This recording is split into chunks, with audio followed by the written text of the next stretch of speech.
సౌలు అనే వ్యక్తి మొదట యేసు అనుచరులను హింసించేవాడు.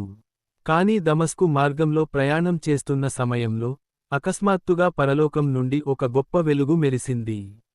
భూమిపై పడిపోయిన సౌలు, సౌలా, సౌలా, నన్నెందుకు హింసిస్తున్నావు? అనే ప్రభువు స్వరం విని తన జీవితమే మారిపోయింది. 3 రోజులు అంధకారంలో ప్రార్థన చేస్తూ గడిపాడు. ఆ సమయంలో దేవుడు అననీయతో మాటలాడి, వెళ్ళి సౌలు మీద చేతులు ఉంచు. అతడు నా ఏర్పరచుకున్న పాత్ర అని చెప్పాడు. మొదట భయపడిన అననీయ ప్రభువు మాటకు విధేయుడై, సౌలు దగ్గరకు వెళ్లి ప్రార్థించగా, అతని కన్నుల నుండి పొలుసుల వంటి వాటి పడిపోయి దృష్టి తిరిగి వచ్చింది. సౌలు బాప్తిస్మం తీసుకొని పౌలుగా మారి, యేసు సువార్తను ధైర్యంగా ప్రకటించడం ప్రారంభించాడు. ఒక పట్టణం నుండి ఇంకొక పట్టణం తిరుగుతూ అనేక మందికి సత్యాన్ని బోధించాడు. సంఘాలు స్థాపించాడు. పత్రికలు రాసి విశ్వాసులను బలపరిచాడు.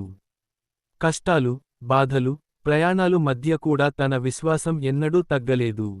చివరికి తన జీవితాంతంలో దేవుని పని పూర్తి చేసిన విజేతలా నిలిచాడు.